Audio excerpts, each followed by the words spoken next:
ሰላም ሰላም ውዶቼ እንዴት ናችሁ? ደህና ናችሁ ወይ? ሰላም ናችሁ? እኔ ያለሁኝ አልሐምዱሊላህ። የዩቱብ ተመልካቾች የማን ናችሁ ወይ? እኔ ጋር ሁሉ ሰላም። ዛሬም በድጋሚ ብቅ ብዬላችኋለሁ። ብቅ ያልኩበት ምክንያት ጓደኛዬ ለተመልካቾቼ የምታደርሽልኝ ሜሴጅ አለ ብለኛለች። ይሄን ሜሴጅ ደግሞ ሊነግራችሁ ነው ዛሬ የመጣሁት። ቪዲዮውን ከመጀመሪያ በፊት ላይክ በማድረግ ጀምሩት ማለት ነው። እንዲሁም ሊያመሰግናችሁ የምፈልግ በየዩቱብ ተመልካቾቼ ላይክ የምታደርጉኝ፣ ሰብስክራይብ የምታደርጉኝ፣ ሁላችሁ ወዳችሁ ፈቅዳችሁ ሰፖርት የምታደርጉኝ ቤተሰቦቼ በጣም አመሰግናለሁኝ። ሙስሊም ክርስቲያን ቤተሰቦቼ በጣም ነው የማመሰግናችሁ፣ በጣም ነው የምወዳችሁ ሁላችሁንም። ቪዲዮውን ልጀምርላችሁ ማለት ነው። ጓደኛ ምን ብላለች?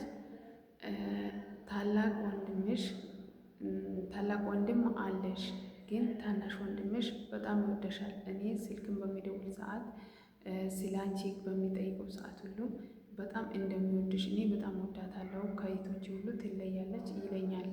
ለምን እንደሆነ እስቲ ለተመልካቾችሽ ንገሪያቸው ብለኛለች። አዎ ውዴ፣ ታናሽ ወንድሜ የመጨረሻ አንድ ታናሽ ወንድሜ አለ ማለት ነው። ይሄ ወንድሜ ደግሞ ለምን እንደሚወደኝ ዛሬ ለተመልካቾቼ ልንገራችሁ ማለት ነው። ይሄ ታናሽ ወንድሜ ምን መሰላችሁ? አብረን ለምሳሌ ወደ 2 ዓመት ምናምን ኖረናል አብረን ማለት ነው። እኔም ሳላገባ እሱም ደግሞ እየተማረ ያው አብረን ነበር የተማርነው ያለ ነው ማለት ነው። ዛሬ አድርገውና ዛሬ እኔ ካገባው ከ6 ዓመት በኋላ ተነስቼ ስደት መጥቻለሁ። በስደት ዓለም ላይ ነው ያለሁት ማለት ነው። እቺ ጓደኛዬ ደግሞ መጨረሻ ላይ የእሷንም እንዴት የኖርነው ጨዋታ እንዴት ጣፋጭ ጊዜ እንደነበረ እነግራችኋለሁ ማለት ነው።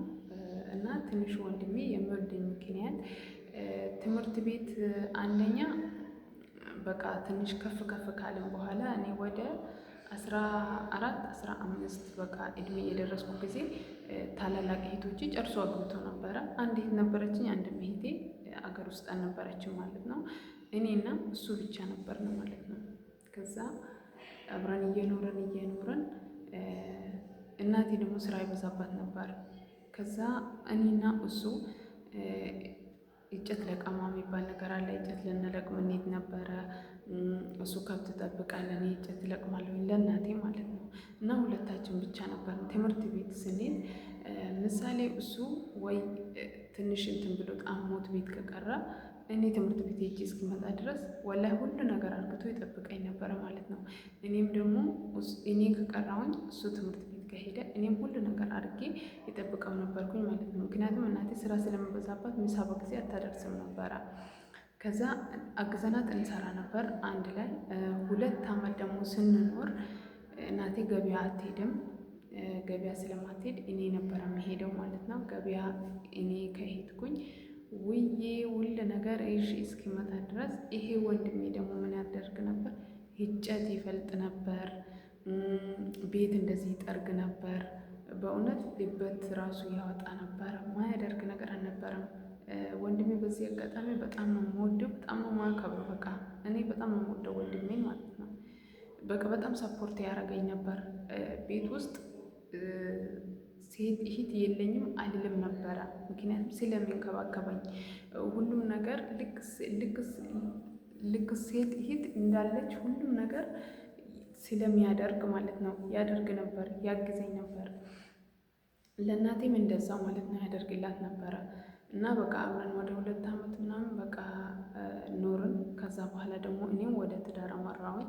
እሱም ደግሞ ትንሽ ወደ ስንተኛ ክፍል ልበላችሁ ወደ 6-7ኛ ክፍል ሲደርስ በቃ እኔ ያገባሁኝ ማለት ነው። ያገባሁኝና ተለያየን። ግን እኔ ባያገባም እንኳን በስልክ በምን እንገናኝ ነበር። በአካል 2 ጊዜ ብቻ ተገናኝተናል ማለት ነው ከሱ እና እኔ መቼም የሱ እንትኑ በተለይ ታላቅ ወንድም አለኝ። በነገራችን ላይ እጠላዋለሁ ሲሆን እኔ እወደዋለሁኝ። ግን በተለይ ይሄን ልጅ በጣም ይሄን ወንድሜ በጣም እወደዋለሁኝ እኔ ማለት ነው። ምክንያቱም አሁን አንዳንድ ወንድሞች አሉ ክፉ ሆነው ሳይሆን ያኔ ማይገር አላቸው። እንደዚህ አሁን ሴቶችን ሰፖርት ለማድረግ ለማገዝ እህቶቻቸውን እንትን ለማድረግ ማይገር አላቸው ወንድሞች አሉ። ግን እሱ ደግሞ በቃ ልክ ሴት ሂድ እኔ ወይ ከገበያ ሲመለስ ወይ ከትምህርት ቤት ሲመለስ ከሆነ ቦታ ደክሞ ሲመለስ ሴት ሂድ የለኝም አልልም ነበር። እኔ እውነት ለመናገር ማለት ነው በጣም ደስ ይለኝ ነበረ። ቤት ሲገባ በቃ ቡና አፍልቶ ምን ብሎ ቆሎ ቆልቶ ሁሉ ነገር አርግቶ ይጠብቀኝ ነበረ ማለት ነው። በጣም ደስ ይለኝ ነበረ። ያን ራሱ ሲያይ በቃ ሁሉ በጣም ነበረ ደስ የሚለኝ። እቺ የጠየቀችን ልጅ የኔን ምስጢር ሁሉም ነገር ታውቃለች። በነገራችን ላይ ስለ ቤተሰባችንም ሁሉም ነገር ታውቃለች ማለት ነው። ይሄን እኔ ለምን ያደርግ እንደነበረ ኢንሻአላ ወደፊት ሊነግራችሁ ይችላል ማለት ነው። በቃ እንደዛ ያደረኩ እኖር ነበርኩኝ። ከዛ አብረን ከኖርነ በኋላ እሱ ወደ ትምህርት ቤት እያመራ እኔ ወደ ትዳር ሆንኩኝ፣ ተለያየን። ከዛ በኋላ ደግሞ በቃ እኔ የተወሰነ ከቆየሁ በኋላ ትዳር ላይ ወደዚህ መጣሁኝ ማለት ነው። ወደዚህ መጣሁ። እዚህ ከመጣሁኝ አሁን ወደ 4 ዓመት ምናምን ይሆነኛል ማለት ነው። ባለፈው ቪዲዮ የመጣሁበት ዓመታት ተናገር ነበረ። ወደ 4 ዓመት ምናምን ይሆነኛል እና አንዳንዴ በስልክ እንገናኛለን። ይሄን ይመስላል ወንድሜን። አሁንም እኔ በጣም ወደዋለሁ፣ በጣም ነው የማከብረው፣ በጣም ነው የምወደው። ይህንን ቪዲዮ እያየ ከሆነ በጣም ወዳለሁኝ። በቃ ብዙ ጊዜ በቃ ሰፖርት ስላደረከኝ በቃ ከውስጥ ከልቤ ነው እኔ በቃ እንትን የሚልህ። አሁን ወንድም የሚጠላ ወንድም የለም፣ ግን አንዳንድ ወንድሞች ይለያሉ። ለዛ ነው እኔ በጣም የምወደው ማለት ነው። ጓደኛዬ በዚህ ነው እኔ የምወደው። ያው አንቺም ታውቃለሽ፣ ግን ያው ድጋሚ ስለጠየቅሽኝም ጭምር በጣም ደስ ብሎኛል ማለት ነው። ሁለተኛ ደግሞ ውዴ ከኔና ከአንቺ አብረን አድገናል፣ አብረን ተምረናል። ግን ካሳለፍናቸው ጊዜያቶች በጣም ደስ የሚልሽን ጊዜያቶችን እስቲ ለተመልካቾችሽ ንገሪያቸው ብለኛለች ማለት ነው። ደስ የሚለኝ ጊዜያቶች ምን መሰለሽ? አንደኛ መዋጮ የሚባል ነገር አለ። ብር ካለ ብር አዋጥተን ገጠር አካባቢ ያደጋችሁ ልጆች ታውቁታላችሁ ማለት ነው። እናዋጣ ነበረ ብር እናዋጣና የቀረውን ደግሞ ምግብ ከቤት እናዋጣና ማለት ነው ተሰብስበን አንድ ባዶ ቤት ኩሽና የሚባል ማለት ነው፣ እንደ ኩሽና ትንንሽዬ ጎጆ ቤት፣ እዛ ተሰብስበን ስንት ነገር ሰርተን በልተን አንድ ላይ 6-7 ሆነን አሉ ጓደኞች ማለት ነው። ከዚች ጓደኛ ሌላ 4-5 ጓደኞች ነበሩኝ ማለት ነው።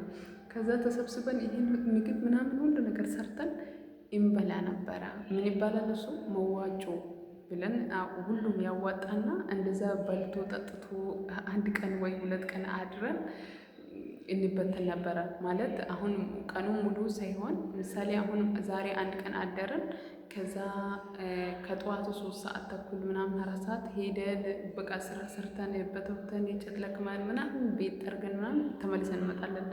እንደዛ እያደረግን 2 ቀን ምናምን ምን ቆያቸው ጊዜያቶች መቼም ተአምር መቼም አይረሱኝም ማለት ነው። በቃ አረሳቸውም። እውነት አሁን ራሴ ሰው ሀገር ሆኜ በቃ ትዳር ዓለም ላይ ሆኜ በቃ የሆነውን ጊዜ ትዝ ይለኛል ማለት ነው። በጣም ከውስጤ አይጠፋም። ለምን እንደሆነ እንጃ።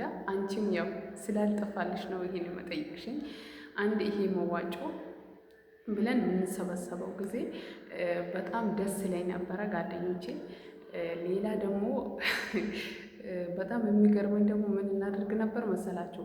ከትምህርት ቤት ከሄድን ምሳሌ ዛሬ መማር ካልፈለግን ምን እናደርግ ነበር? ወይ እኔ መጀመሪያ ጠዋቱን አሞኛል እላለሁ፣ በቃ ጭንቅላቴ ራስ ምታት ይዞኛል ምናምን ብዬ ያስፈቅዳለሁ። እሷ ደግሞ ትንሽ ቆይታ ከሰዓት በኋላ ምናምን እንደዛ ብላ አስፈቅዳ ትመጣና አንድ ላይ የተጫወትን አንድ ላይ ተጨምረን ምሳ በልተን ምናምን እንውል ነበር። ያ ጊዜም በጣም ደስ ይለኛል። እና እንጨት ልንለቅም ብዙ ዛፍ ያለበት ቦታ እንሄድ ነበረ። እዛ ሄደን ውለን ምን ብለን እንመጣ ነበረ። የሆነ ጊዜ ደግሞ የሆነ ዓመት በዓል ጊዜ ሲመጣ አደይ አበባ የሚባል አበባ አለ አይደለም እንደ ቢጫ፣ እሱ ደግሞ አንድ ላይ ይሄ ማሳ ላይ እንዳለ ማሳ ላይ ይበቅላል። ከዛ ወደ ማሳ እንሄድና እሱ መሀል ውስጥ ቁጭ ብለን ድሮ ኖኪያ ነበረ የምንይዘው።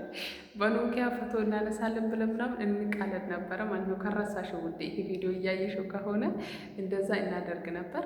ይሄም ጊዜ በጣም ደስ ይለኛል። አበባ ውስጥ እንውል ነበረ እኔና እሷ ማለት ነው። እኔ አንድ ደስ የሚለኝ በቃ የማይጠፉኝ እንትኖች እነኚህ ናቸው። ሌላ ደግሞ ካለ ትዝ የሚልሽ ነገር ካለ ጠይቅኝ፣ ችግር የለም። ለተመልካቾቼ ለመመለስ ዝግጁ ነኝ። በተረፈ ደግሞ ውድ ተመልካቾቼ ይህን ቆይታዬ ይህን ይመስል ነበር። ይህን ነበር መልሽላቸው ያለችኝ ማለት ነው። ይህን መልሽላቸዋለሁ። የጓደኛዬና የወንድሜ ቆይታ ይህን ይመስል ነበር እና በሌላ ቪዲዮ ብቅ እስኪላችሁ ድረስ ሰላማችሁ ብዝት ያርግልኝ። ባላችሁበት ፈጣሪ ይጠብቃችሁ። በስደት በሰላም አላህ ይመልሳችሁ ይላለሁኝ። በጣም ነው ማከብራችሁ፣ በጣም ነው መወዳችሁ። ሰላም ቆዩልኝ።